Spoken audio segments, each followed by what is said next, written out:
Hello and welcome to the 17th episode of When I Was Your Age. I'm your host, Roland Parker, coming to you from a brisk Halloween Eve. And as always, it is a joy, pleasure, and treat to have you here. Today's guest is Jack Townsend, the executive chef at Diamondjack in Maryville, Tennessee. And I'm really excited to get chatting it up with him.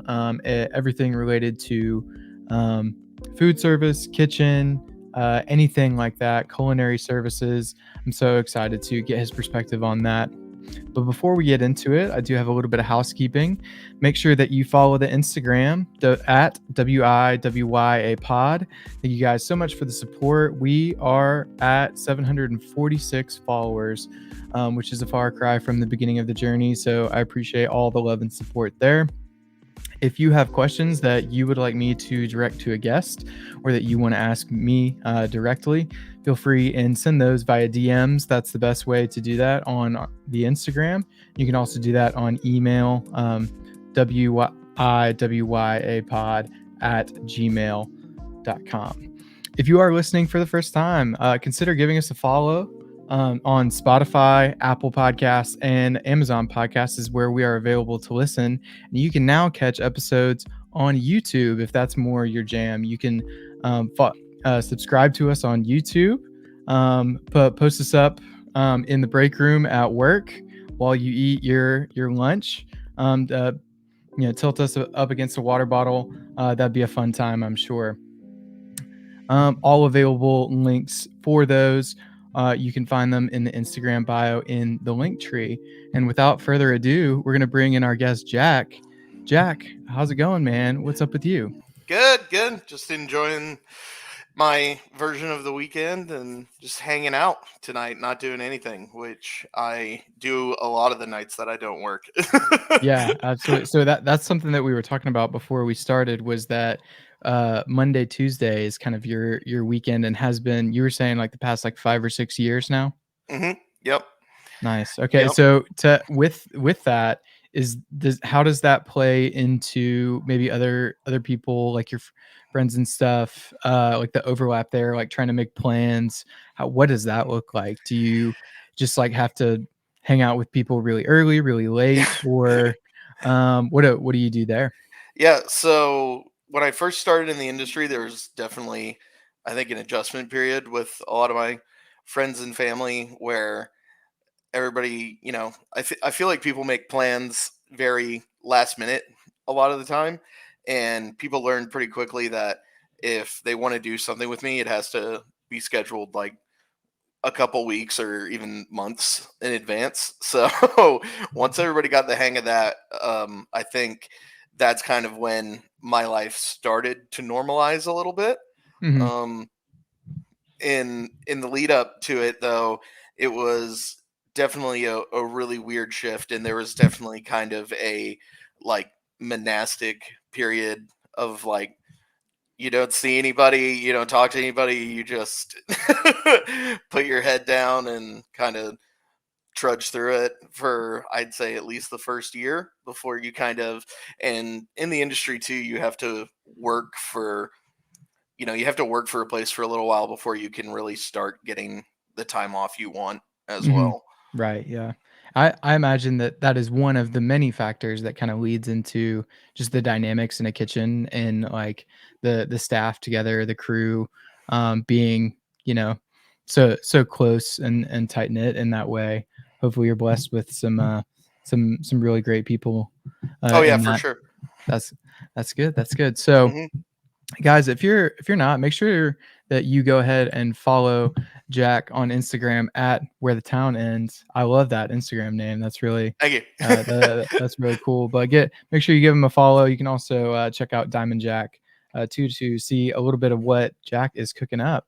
Um, so we'll get into some of our get to know you questions. Where are you from, and where do you currently live? Yeah, so I was born in Knoxville, um, at Baptist Hospital, which no longer exists. And I grew up mostly in Seattle, in the Puget Sound region, and then moved back here for high school. So I've been back here since my like freshman year of high school or Okay. so. Um, and I currently live on Gay Street in downtown Knoxville.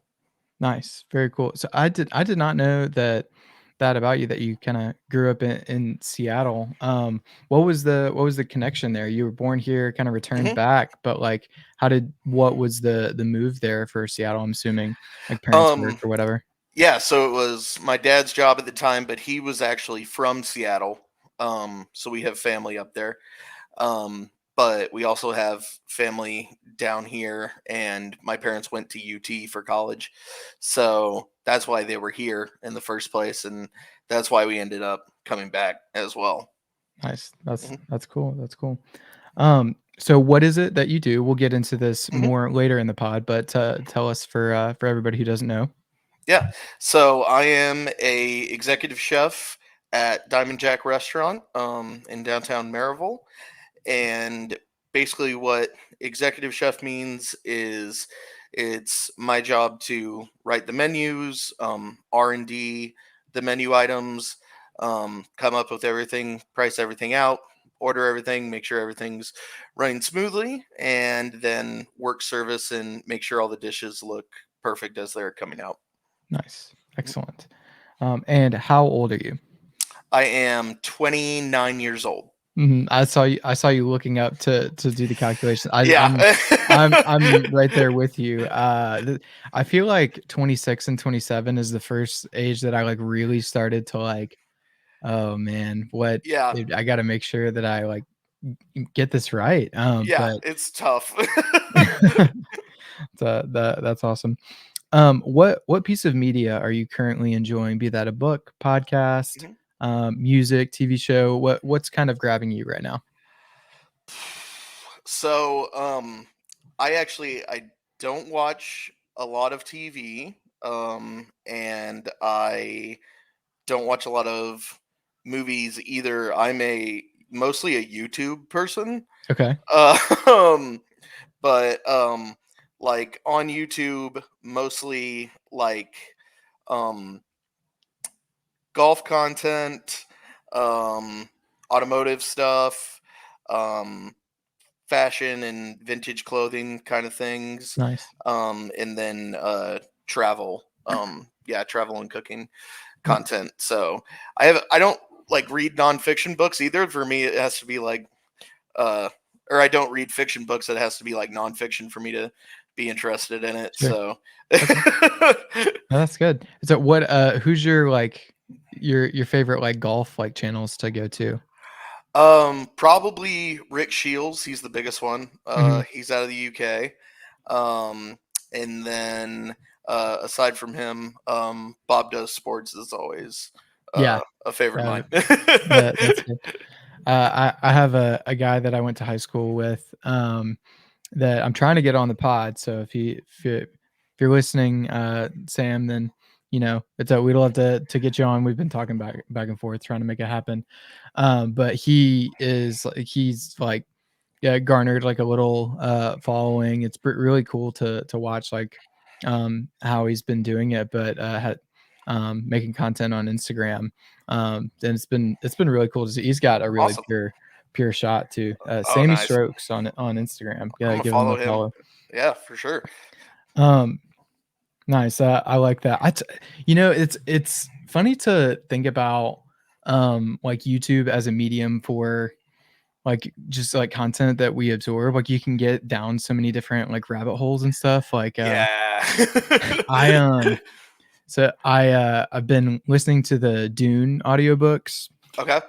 and they're pretty dense, and the world building is pretty, like, crazy and hard to follow. Lots of, like, made up terms and, like, different words for stuff. It's I think if I was, like, reading it too, I would just, like, I would go blind. Like, I was like, "Oh my gosh, this is, like, so Yeah. crazy to keep up with." But, like, watching, like, some YouTube videos of breakdowns and stuff, like, after, to help digest has been good. But there's, like, so many different things that and avenues that you can go down, and even, like, subgenres within that. Like, you can find, like, comedy like type golfers who are Oh like yeah, like making fun of yeah. themselves and uh, um yeah, that's that's so fun. Yeah, I've heard of Rick Shields though. So mhm. have you been following him for a while?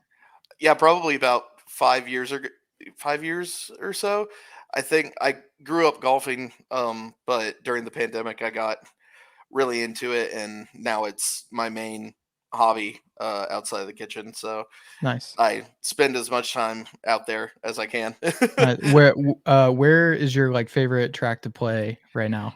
Around here, it's a course called Wind River Yeah. out in Lenore City. hmm Yep. I've played there with Luke Wheat and Brody Hess. Oh yeah, nice. Yeah, Mhm. we were just uh, me and Nick Starkey were talking about getting together with Luke Wheat or and Matt McNaughton the other day, actually. Mhm. So, Yeah, I like golfing with Luke. He's a fun time. He was on the podcast. He was the first episode with him, and it was him and his co-host of their podcast. oh, very cool. Yeah, they keep going podcast. Shouts out to them.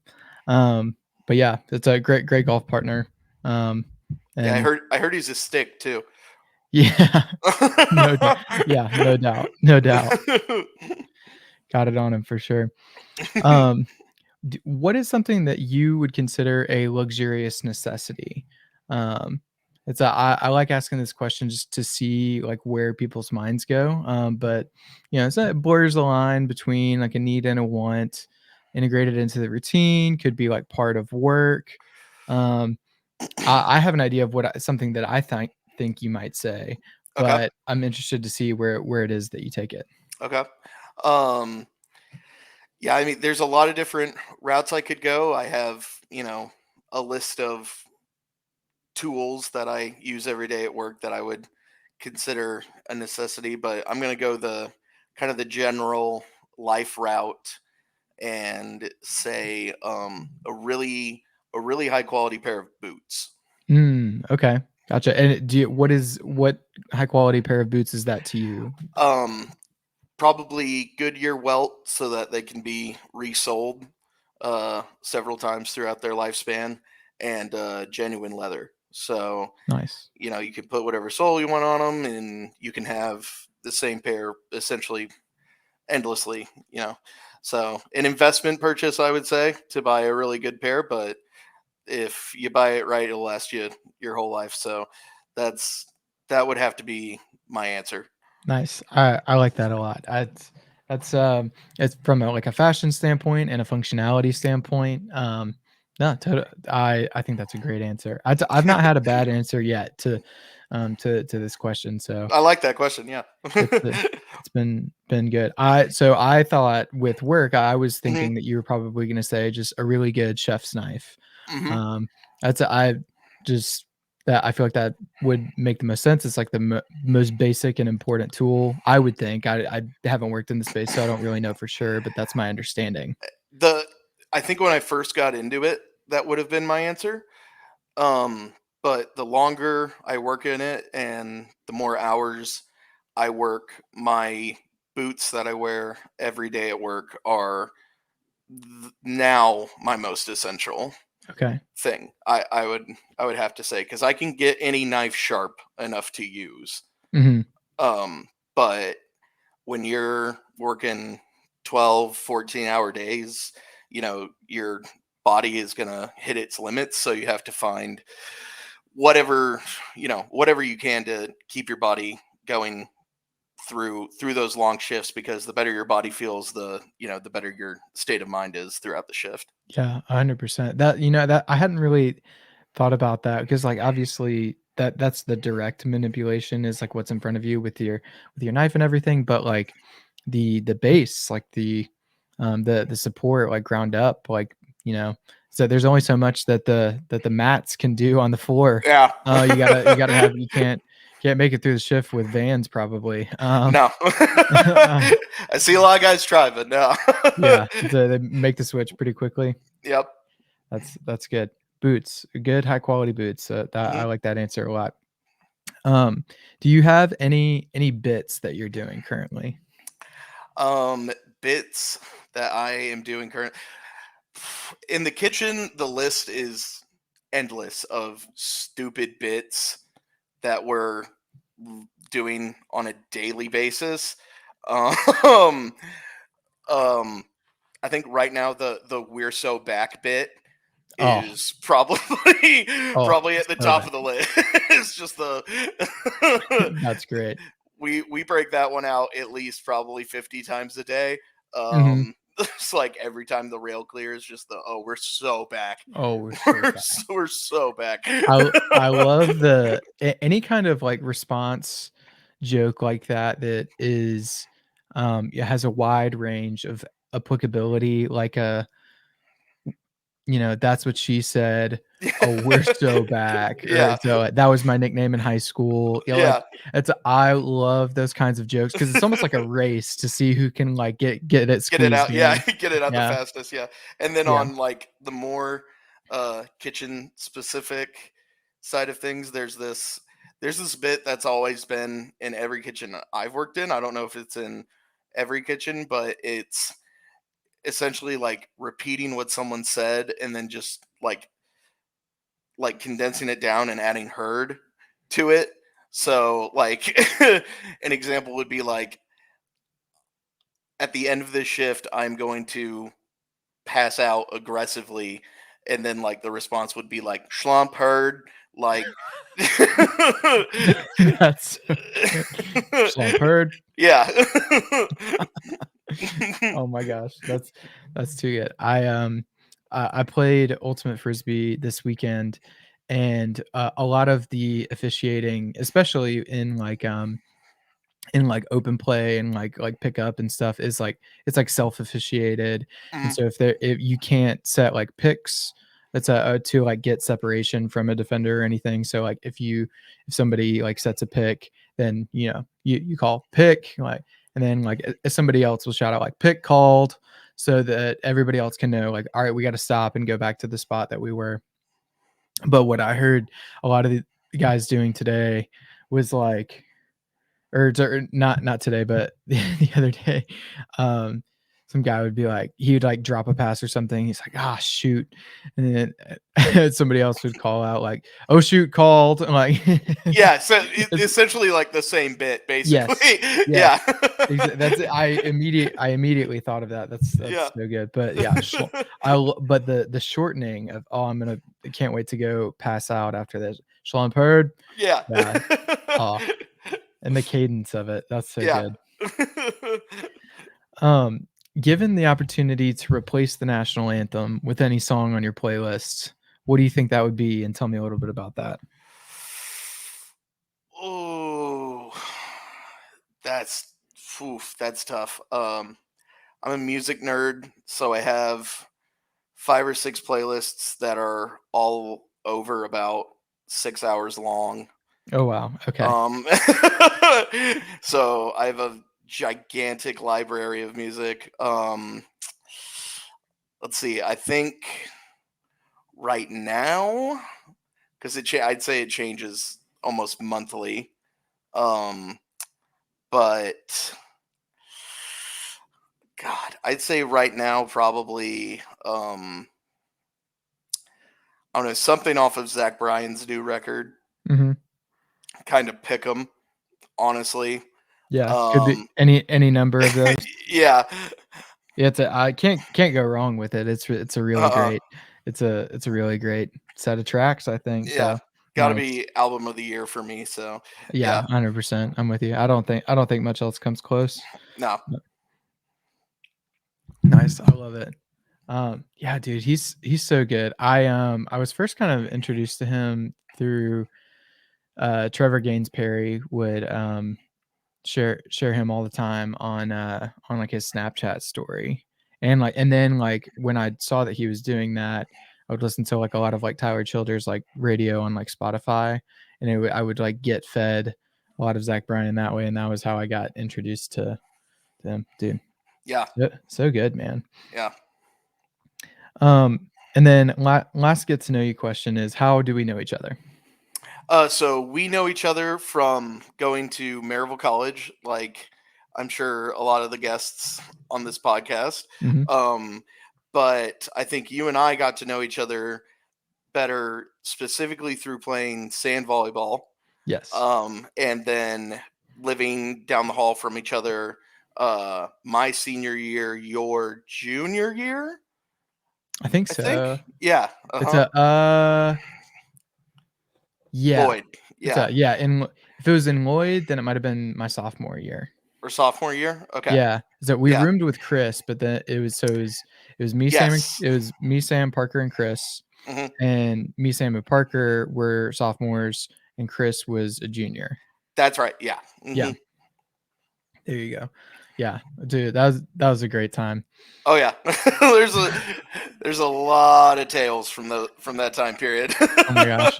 Okay, so it's Halloween time right now, and we we decorated and cut out the jack o' lanterns and stuff like that, and there was a there was a couch like set up in front of like the window, and this jack o' lantern had been there and like molded on the inside, and it was like when pumpkins get old they like kind of recede into Yeah. themselves and they look even more like ghoul like and terrible.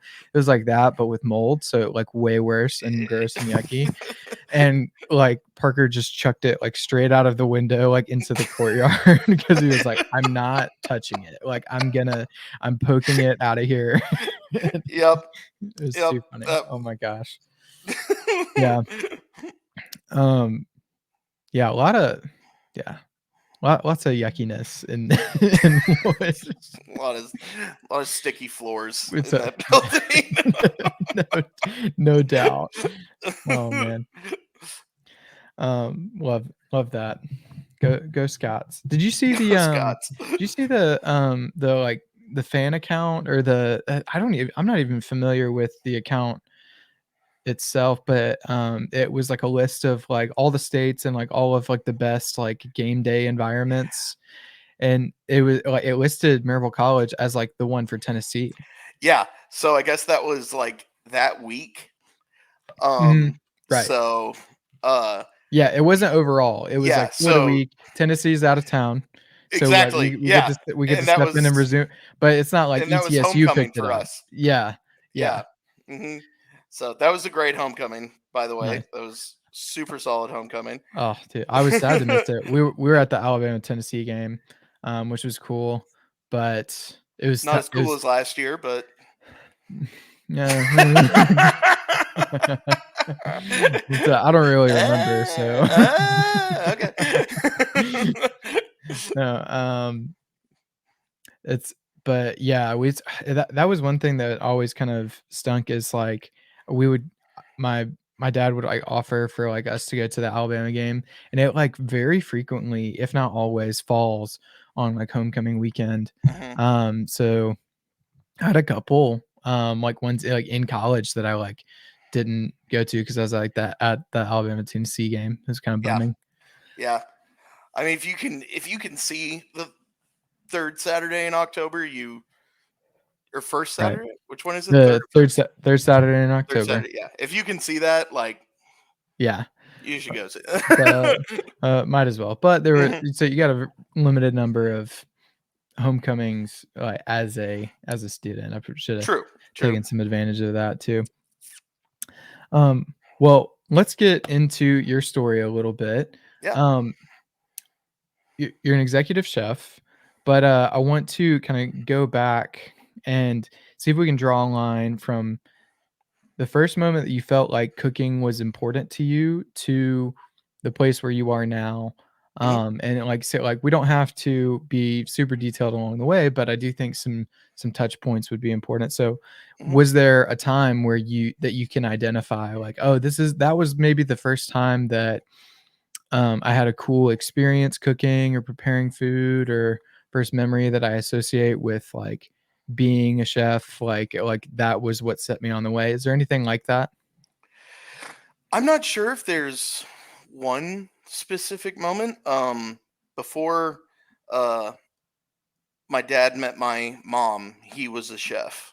Um, so he had been a chef for a while, and then left the industry, went to college, met my mom, they had me, and the whole time I was alive, he wasn't a chef, but still loved cooking.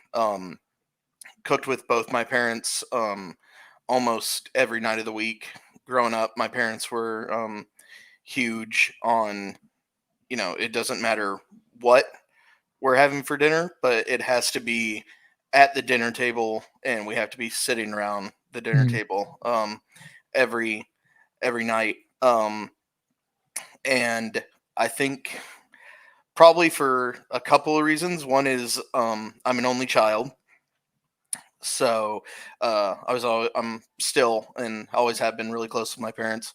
Um, and then growing up, my dad introduced me to Anthony Bourdain and Mhm. No Reservations and Parts Unknown. So that was like on just like repeat, just Yeah. like reruns of that were constantly on in the house growing up. And I remember he has a super famous quote um, about families eating dinner together, that I don't know if I should if I should say the whole unedited quote, but essentially like there would be less serial killers if like Timmy just ate more of mom's meatloaf growing up. Mhm. Like Yeah. so I think that was always really important to my parents, and it was always something that we loved to do together, and always something that like we didn't really think about. We just knew we were going to do it every night. Mhm. Um, and we always had fun learning different recipes, and we never cooked one style of food. Both of both sides of my family are just like nondescript mayonnaise and Elmer's glue sandwiches. So like there was no like strong cultural bias to any kind Yeah. of cuisine. Um, so we were always playing in the kitchen and trying new stuff. And I remember I remember my mom learned how to make falafels um, about probably 15 years ago, and that was kind of like a big moment for our family because we were like, oh cool, we know how to like do this cool thing now, and we're gonna do it all the time because it's better than just like grabbing a rotisserie chicken or something like Mhm. that. And like it's a really fun thing to do.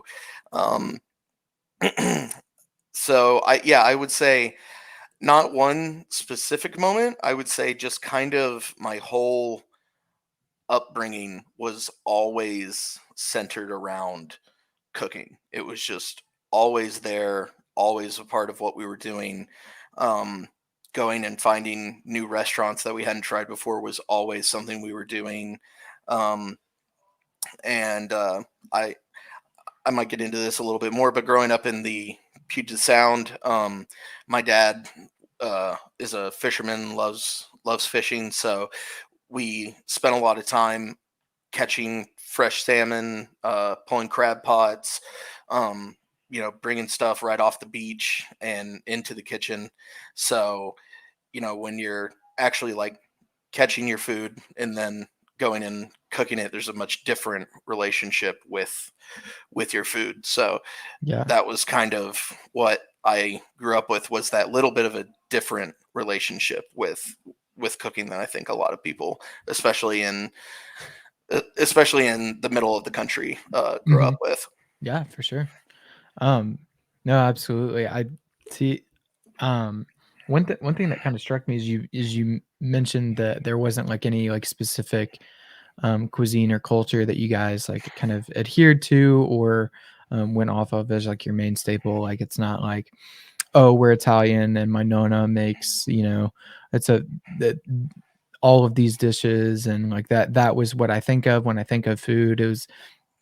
It's almost like you because you didn't have that, you guys were more free to just learn and try and stuff. Because like, I don't know that me and my family would think to try and, like, make falafel, like, Right. necessarily. So, like, the fact that you had that as an avenue is so cool and so interesting. Are there other foods like that that, um, you guys found yourself exploring that, like, became staples of the house? Yeah. Um Yeah, we definitely have a couple of like big meals that we break out for special occasions. One is the falafels, another one is gumbo. Mhm, Um Again, nobody in my family is from New Orleans or or anything like that, but my dad's cooking background taught him how to make gumbo. So yeah, that was like as soon as like 65-degree weather hit, it was gumbo day, like nice. every single time. Um, and then aside from that, it was always really big pieces of some kind of meat, either grilled or smoked. And then, but more than anything else, it was seafood. It was always growing up, everything was seafood first. Okay. So we ate more fish, shellfish, you know, crustaceans, oysters, clams, um, anything we could get our hands on all the time. And it was something my mom didn't grow up with, and she didn't know she liked until my dad showed it to her, and it became her favorite. It was already my dad's favorite. So yeah, growing up, I think it was pretty unique um, to have that like seafood first idea in the Mhm, house. That was that's something that I think a lot of people don't experience, because 90% of the country is landlocked. mhm, So, even when we lived in landlocked states, we would go on a fishing trip, catch fish, ship it back, or we would, you know, try to find someone that was shipping it fresh, or we did everything we could to get our hands on it, pretty much all the time. And uh, now I feel more comfortable cooking seafood than anything else. So it's definitely become first a comfort food, and then secondly a strength to what I do professionally. nice, that's really cool. I think for a lot of for any kind of like media that I consume where, chefs are talking about, their relationship that they have with food, they often identify things that were important to them in their childhood and stuff, and it could be like familial or regional. So to hear you say like, "Oh yeah, because of the time that I spent in Seattle, I now feel more comfortable than I ever would making seafood, and, like, I live in Tennessee, Hmm. which I think is so cool because now you have the ability to share and expose that to people who otherwise wouldn't have the same kind of opportunity. Yeah, I don't know, I o often, like, kinda thought of myself as not really, like, big on seafood. I still, in a lot of ways, like, don't feel that way, but I Hmm. think that I don't know, it's all about exposure, and, I th spending time on the boat and stuff, I think that it makes a much bigger difference when you're seeing all of the different processes rather Hmm. than just like, "Hey, here it is in front of you," but, like, when you going fishing and, like, being at the ports and taking stuff directly off the beach, that's such a cool experience. Yeah, and it's I'm comfortable with it just like how someone from the Gulf would be comfortable with it, or how someone from the Ozarks would be comfortable with a lot of venison, a lot of wild boar, even like uh especially in that region, like squirrel and like muskrat, Yeah. and a lot of those really small game animals are much more prevalent in lower Appalachia, and um, kind of where that region kind of tapers off towards the bottom. So there's in different cultures there's all kinds of weird stuff that you haven't tried. So it's just kind of all about learning how to get comfortable with experiencing something new, and once you're comfortable with being uncomfortable, you'll start to seek those experiences out like more and more. Mhm. Yeah, absolutely. Speaking of being uncomfortable, were there things that, like, working in a kitchen or maybe just your relationship with food in general, that like those things didn't come as easily? Like you thought like, oh, like I can adjust to this style or this approach or technique, and it didn't click with you as soon as you wanted. Is there anything that kind of jumps out in that way? Yeah. So I mean, there's been kind of in every chef's career, you'll always eventually find yourself in that place. Um, I think the first time I was in that place was um, the first executive chef position I ever took over was I was 26 and we were reopening a restaurant called Babalu that we had purchased after the pandemic.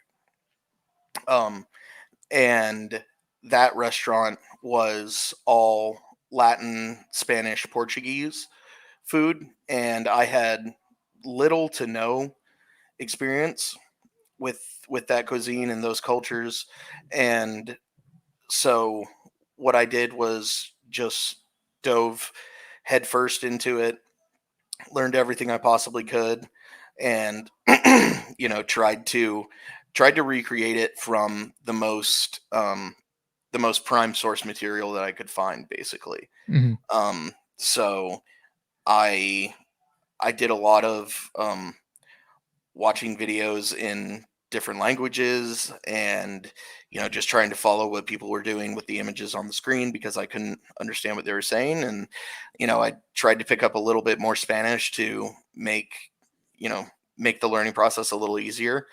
And that was the first time, and once I got comfortable with teaching myself how to do things, a lot of other things um, definitely got easier. I think one of the biggest challenges that I've faced was from a perspective of being a chef, I got into the industry a lot later than most people.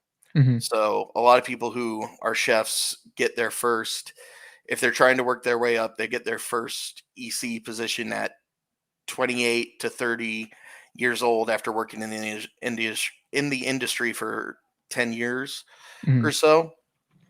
Um, so I had kind of um, a huge disadvantage in not having any culinary school experience and knowing that if I wanted to learn new things, I was going to have to teach them to myself.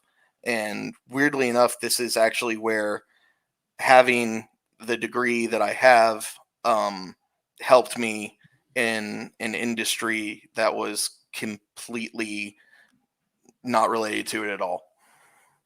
It's a that I'm grinning to myself because there's like part of like my next line of questioning is one, I'd say, like, we both went to Maryville College, so I'm like, Hmm. I'm a believer in a liberal arts education, but I'm not really familiar with what your degree was. So Hmm. one, I'd like you to expand that, and then let's talk about the application there.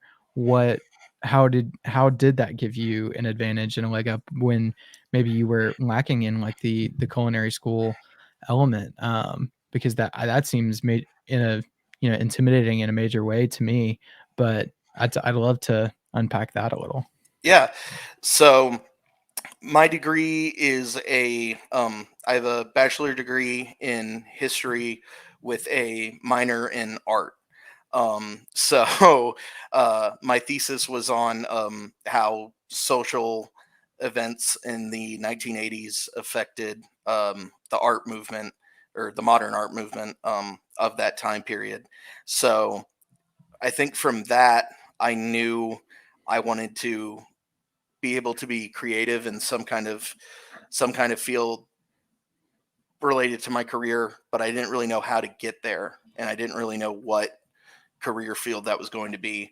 Um, and once I decided to make it cooking, I kind of realized that the skills that I had developed while earning that degree were actually super applicable. So the first one was research.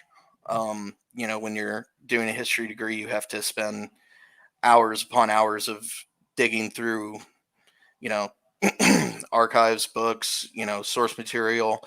Um, learning how to use a search engine efficiently to find Mhm. what you're looking for, um, and that kind of stuff. And that, if I didn't have that background, I wouldn't have been able to teach myself as thoroughly as I've been able to. Yeah. Um, so that's kind of the first half of it, and then the second half is I also, because of my degree, um, my writing skills were pretty. I was able to set myself apart with how I was able to communicate with the people above me, both written and spoken. So I was able to get my feelings and my points across in a much more articulate way than some of the people around me, which definitely gave me a an advantage Mhm. to getting to where I wanted to be, because I was able to pinpoint what I wanted to do and then communicate that to my superiors so that they were able to then kind of build a path for me.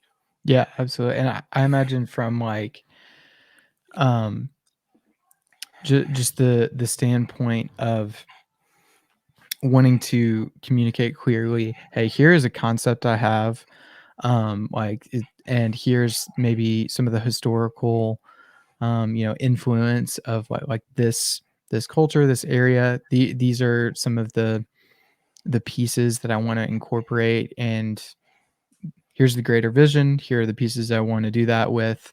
Like, being able to put all of that together and express that in a menu, Mhm. I imagine that that's gotta have a major advantage 'cause I I think surface level, if you say history and art, like, you're like, "Okay, sure," like, I get that there'd be some overlap there with in working in a kitchen, but on a deeper level, like, especially with the things that you've identified, to to bring that forward, that's gosh, that's so cool to see all of those lines kind of drawing and solidifying Yeah, themselves.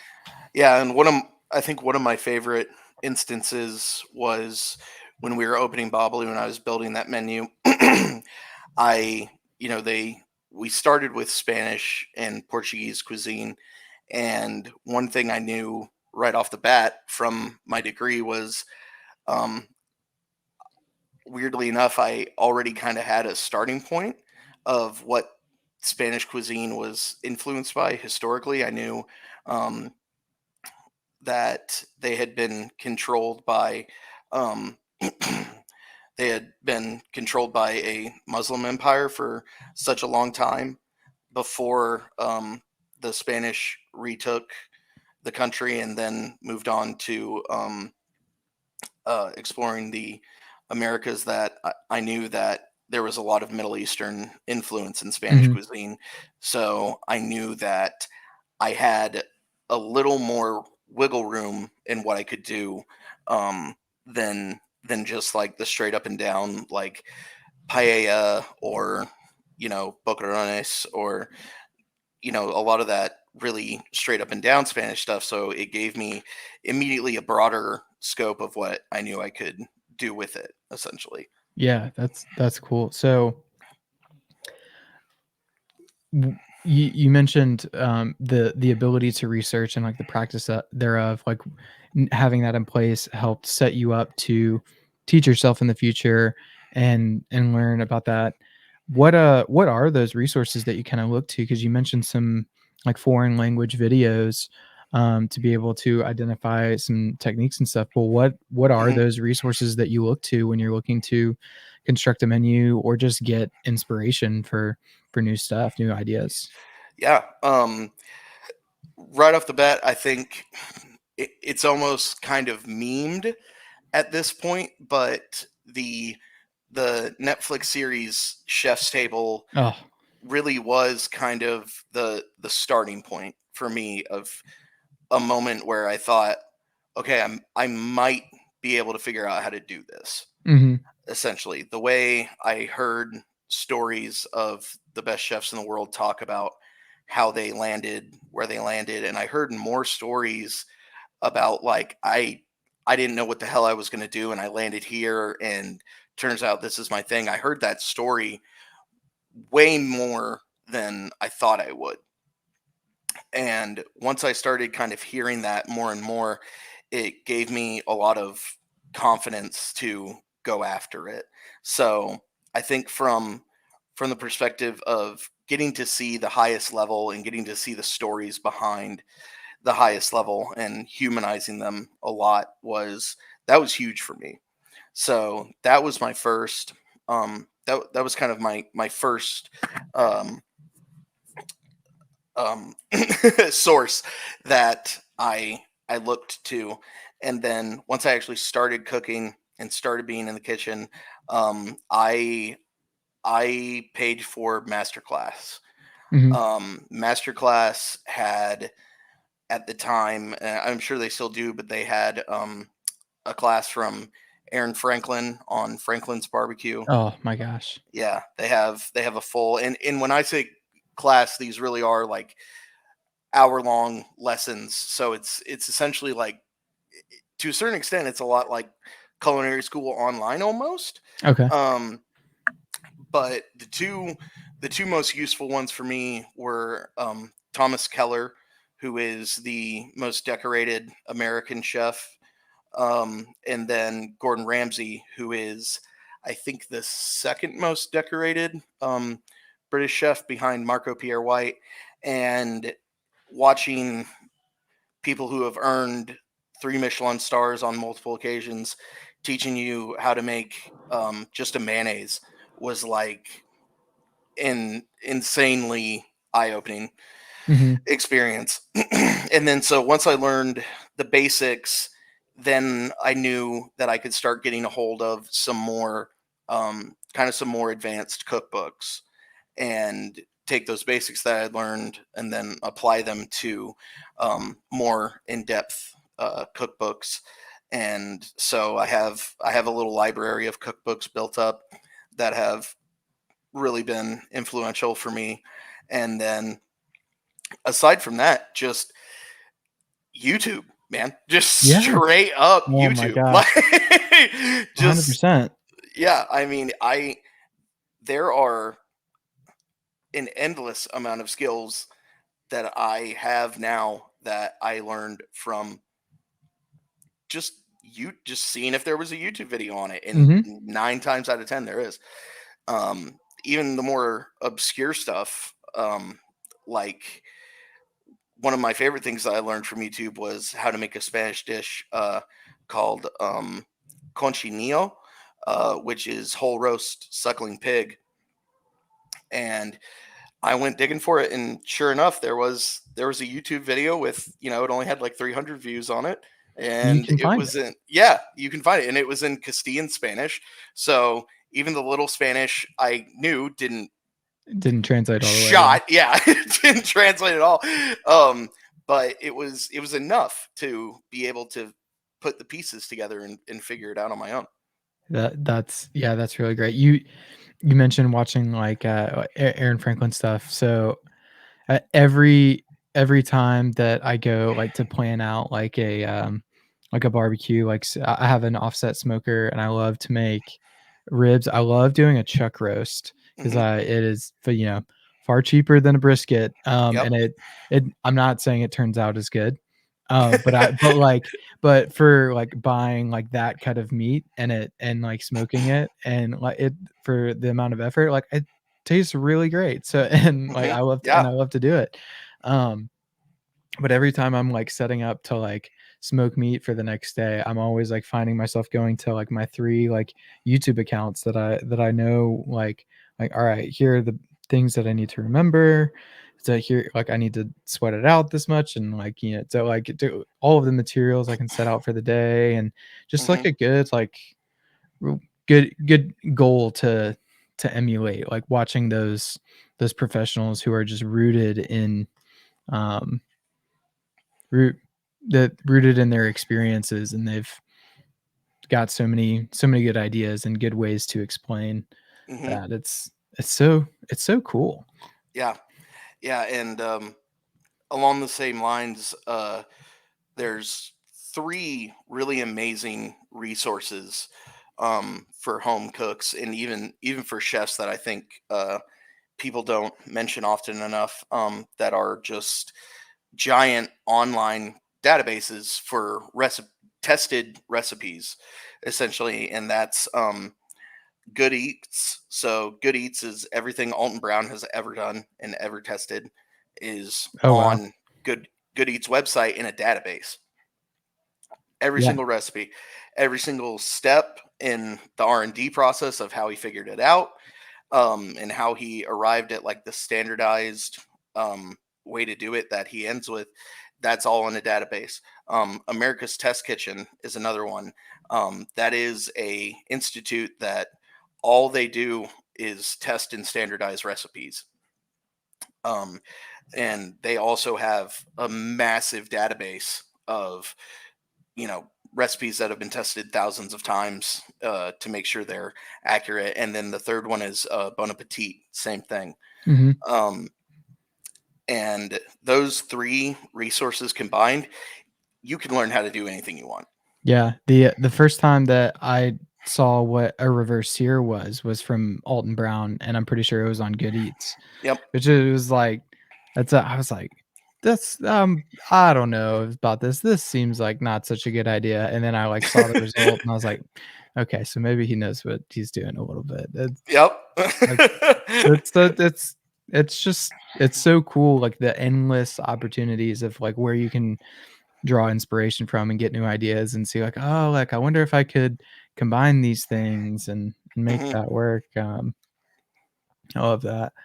Um, what impact have you seen yourself making, like, within your kitchen and restaurant, or your maybe outside of that too? I don't wanna box you into one specific area, but, I think it's important to ac acknowledge and kinda think about, the Isaac Anderson said, do good on the largest possible scale."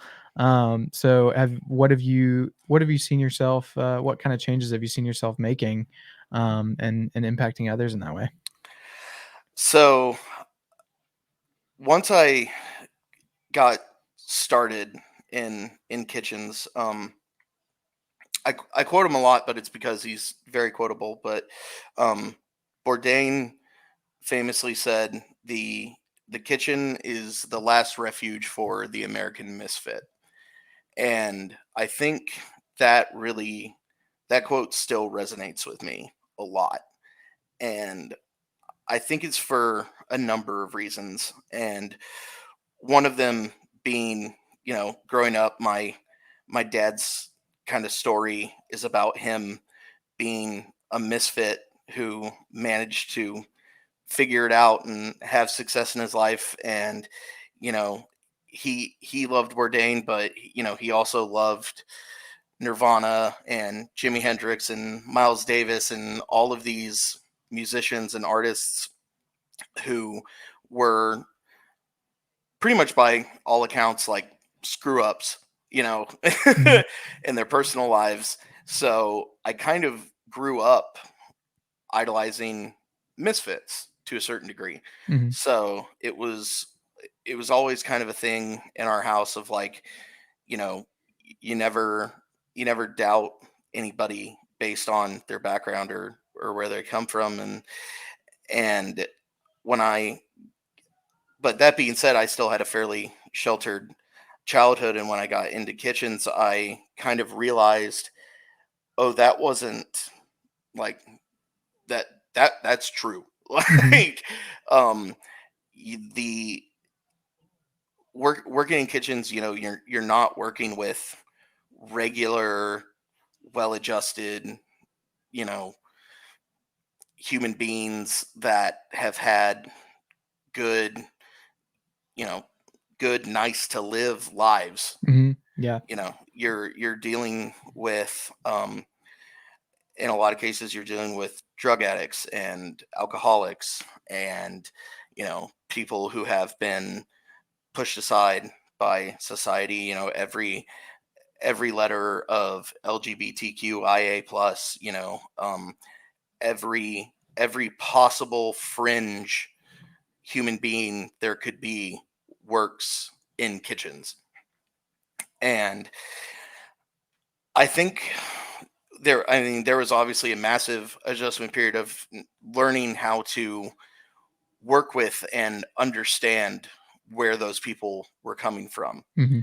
There was a lot of things that I at first just kind of or just kind of, I don't know if for granted is the right word, but just kind of took at face value of like, well, you do that because that, like, obviously that's how you handle the situation. Yeah. That's what makes the most sense. But that guy's on heroin, so he might not feel that way. Yeah.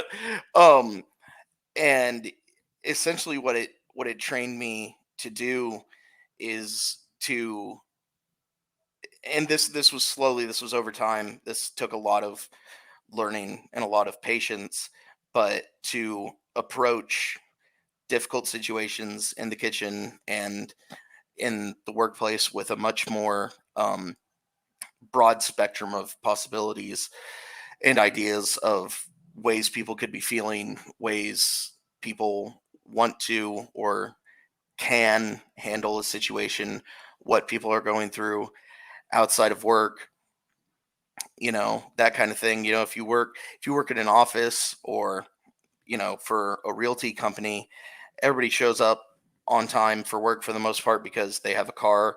They have a, They have a car. yeah, they have a place where they go home to every single night. um they have reliable water and electricity, and you can expect them to you can reasonably expect them to be at work the next day, every Hmm. day. But in the majority of kitchens, that's not the case. And not with the whole staff, but there's always two or three of like, okay, how are we getting Donald to work today? Like, Hmm. Yes. Yeah. like, what's the bus schedule? Okay, the bus doesn't run on this day. Okay, it stops here. Okay, well, who's like, will you front him an Uber today? Will someone go pick him up? Who's gonna drive him home? And in a kitchen, you run into that on a daily basis. And I think when I was young, it I spent most of my time being frustrated by it. Hmm. And the older I get, the more I realize that that's a not useful at all, and b just not the reality of the situation, because you have no control over it and neither does that person for the most part. So there's not really any point in getting frustrated by it. What you have to learn how to do is solve the the problem in front of Right. you. So um I think kind of the biggest way it's impacted me, and the way that do my best to approach the kitchen these days in my 6th year in the industry, is to approach all of my employees and the people who work for me with understanding and compassion of whatever their situation is. Yeah.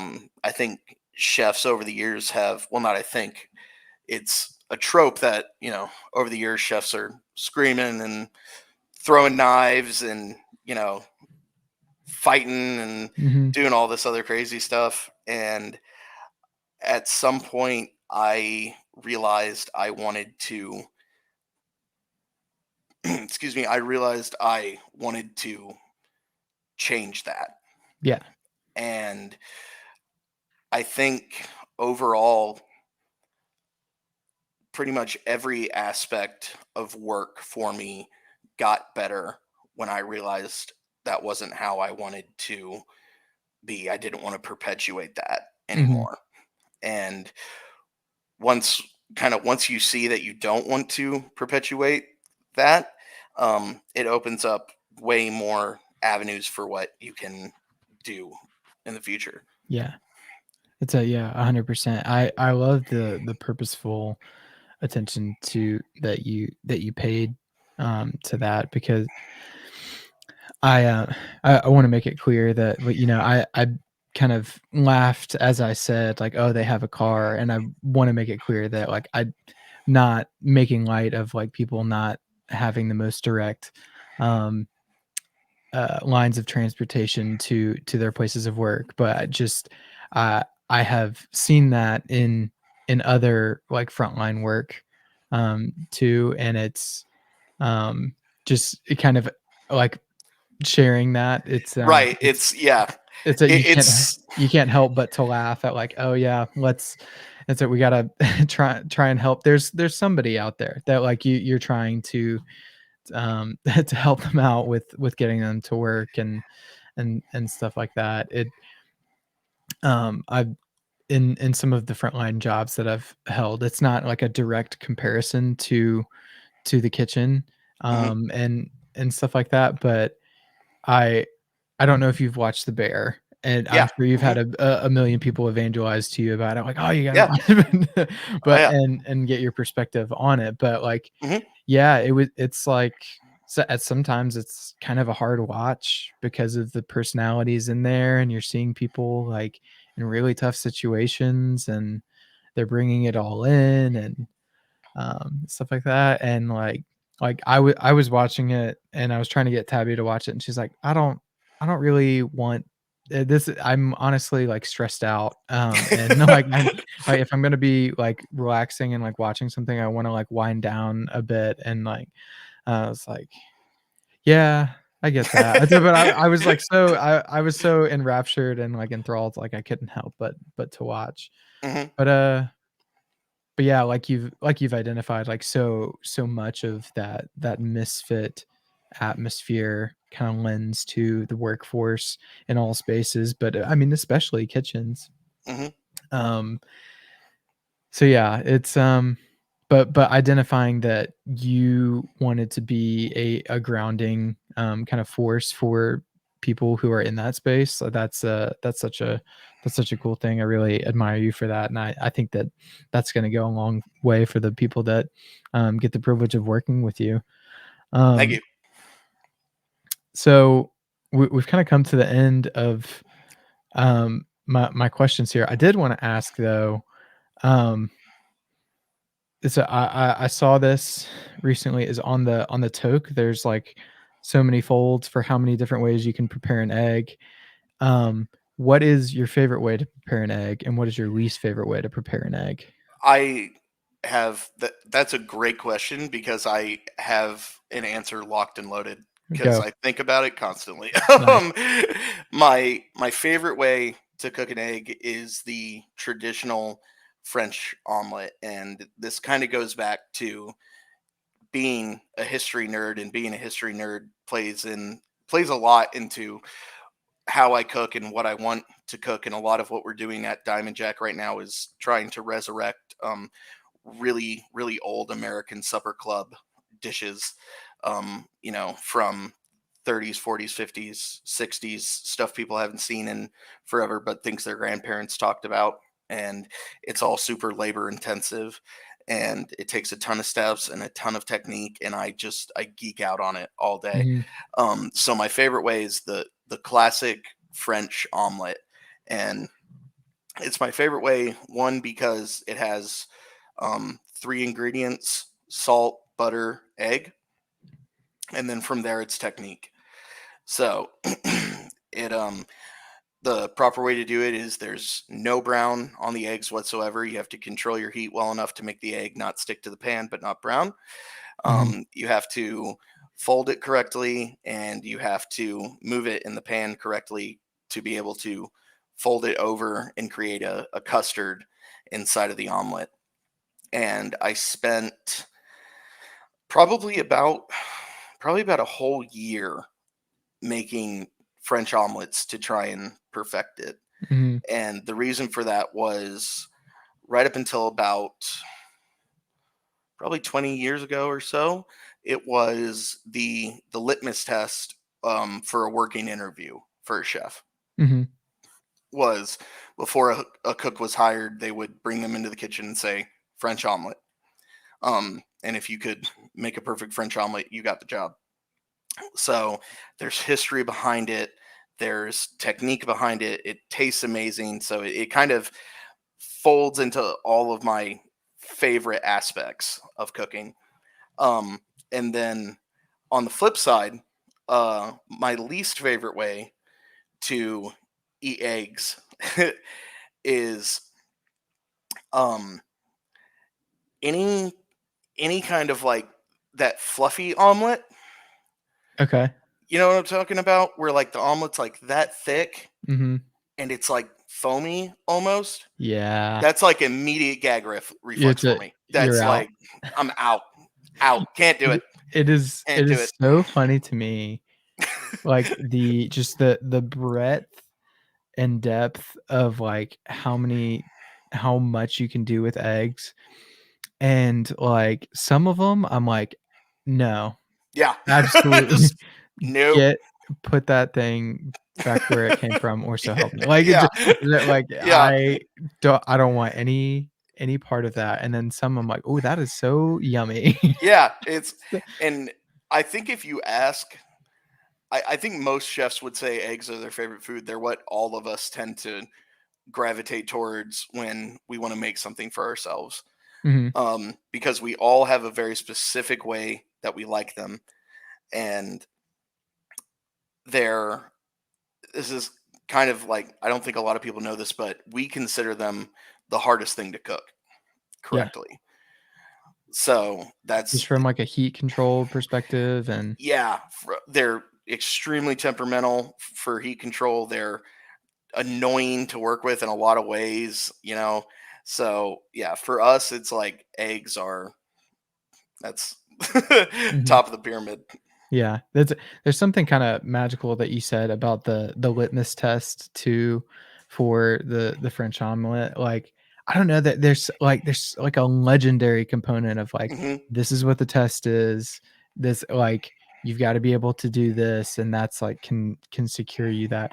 There's, like, some kind of, like, magic in that that feels very I don't know, it I like that a lot. I could Yeah, see myself, like, fixating on that and, like, and working to make sure that I could do it and perfect, and, like, at any point, if somebody woke me up at 2:30 and said, "Make me a French omelet," like, "Alright, I can do it yeah, right now, no problem." Like, yeah, yeah, I get it, I think. I mean, yeah, obviously, I don't have the same experience, but I could see myself very easily going down, that fixation. yeah. This is like anything related to the mythos Mhm. of the restaurant industry or Yeah. chefs and cooking is what really scratches the itch for me. Yeah. That's like that's what I love. Like you said, that's where the magic is.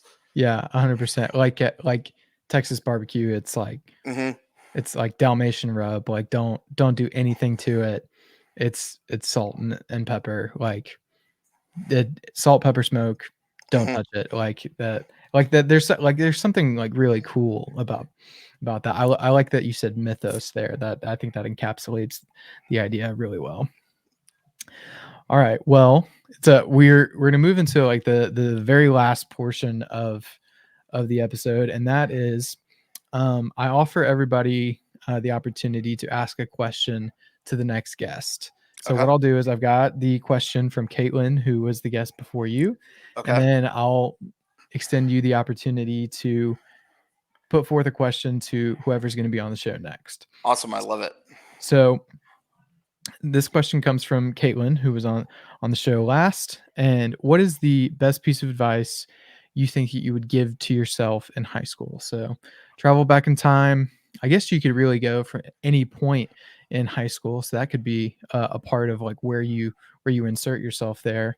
But you only got a couple sentences to offer yourself. What advice are you gonna give yourself? I would say where you are doesn't matter. The people around you is where you are doesn't matter. The people around you do. Mm, I like that. Mhm. That's good. You can get caught up in that idea, like, really, it's easy to get swept up in that way, but having those people around you will make the landscape, you know? Mhm. Yeah. All right. And Any thoughts then on what you might want to ask? let's see. Let's see. Am I allowed to know who the next guest is?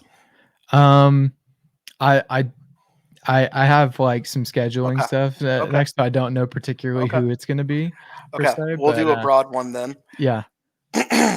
I'm gonna say so many options for this question. Um, When you're trying to get a feel for somebody, is there a question that you tend to like resort to like feel them out, litmus test of your own? they're all pretty specific, but Specific I doesn't hurt, I don't think.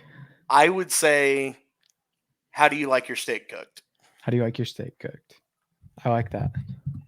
You can learn a lot about a person from that question. How do you like your steak cooked? Medium rare with only salt, Salt only. salt only, Okay. and a really heavy crust in a pan. Mm, yes. I'm coming to understand just how important to me the crust is. Um, yeah, absolutely. Is there a wrong answer for like if somebody says like this, you're like, I don't know that I want to learn much more. Um, I mean, well done is tough. Like It is hard. I know, I know if someone says well done, I'm gonna run into a lot of food issues with that person. Sure. I don't want to judge Right. anyone, but yeah, I mean, well done's tough. That's That just it's literally tough. yeah. So I love And then that. on the flip side, if someone says blue, I know they're a psychopath and I Mm, don't want to talk to them either. don't come at me with blue. Yeah. If we're mooing, I'm not Yeah. on the field. Exactly. Um, yeah, get me out of there. And like I am not even necessarily above like a tartare, but like a whole slab, just it's too much. Yeah. It's too much. All right. Well, that is going to conclude this week's episode of When I Was Your Age. Thank you so much to Jack for coming on to talk about anything and everything kitchen. Jack, do you have anything that you'd like to close this out with? um Only thing I'm gonna close out with is thank you so much for having me on. Everybody follow Roland because I remember the first podcast that you started with Sam in Oh the yeah. study room.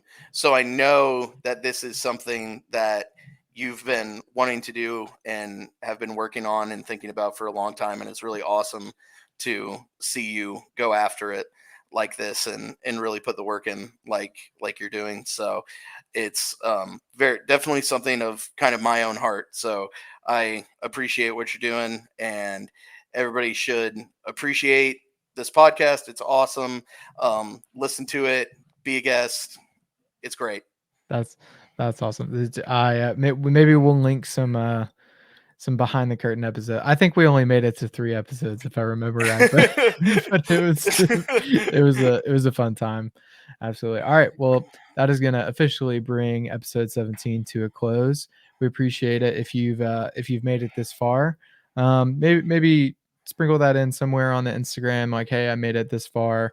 Um, comment maybe a steak emoji on the Instagram if you made it to the minute 14 and 6 second mark on the podcast. But we will see you in the next one, and thank you very much for making it this time around.